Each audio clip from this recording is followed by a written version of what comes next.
Hexers, I'm Mokog and welcome to another episode of Hexonomics. Today we're taking a request and we're taking a look at a hypothetical gold auction house for the upcoming Hex MMO TCG. So we're going to base this off my experiences with other auction houses, most particularly in World of Warcraft. The reason we're going to do this is because they have quite a few people from the World of Warcraft dev team working on the PvE aspect of the game.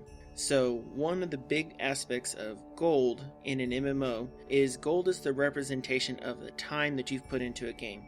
If you went and completed a quest, you got some gold. If you completed a dungeon, you got some gold.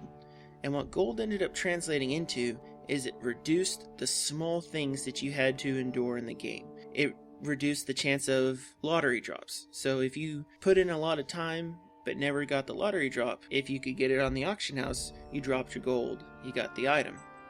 What we're going to take from this experience is we're going to take a look at what should sell on the Hex Gold Auction House.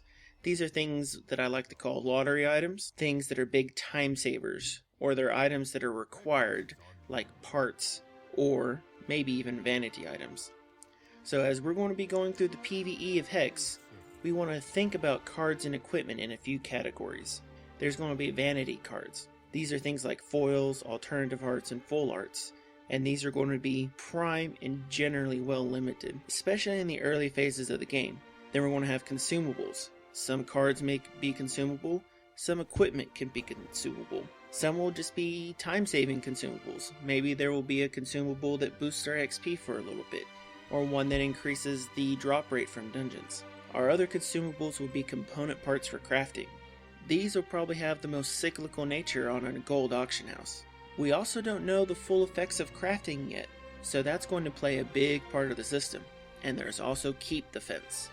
There's sparse little information, and I would imagine quite a bit of that's going to be unlocked in the PvE experience.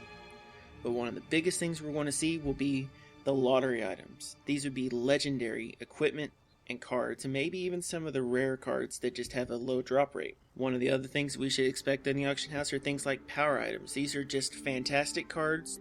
These kinds of things will cycle around the gold auction house, and the value of them will generally go up over time as people consume them through their use. So once a card enters someone's collection, it's essentially consumed. If someone gets an upgrade to their keep on the auction house, and they do use it on their account, it's consumed. So there's going to be a natural consumption and supply difference in the game.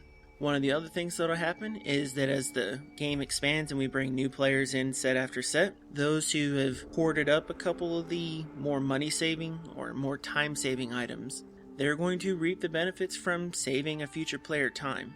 So when you're trying to play the gold auction house, keep in mind what other players are going to want. If it looks like a fantastic vanity item, you might want to hold on to it. If it looks like it's a consumable that's great for almost any deck, keep it in mind. With these sorts of tips, you'll be able to get into the gold auction house and Hex and jump right in from the beginning. Everyone, thanks for watching. If you really like this video, hit the like and subscribe button, favorite it, share it with a couple of your other Hex buddies. My name is Mokog, and this is Hex Hunter.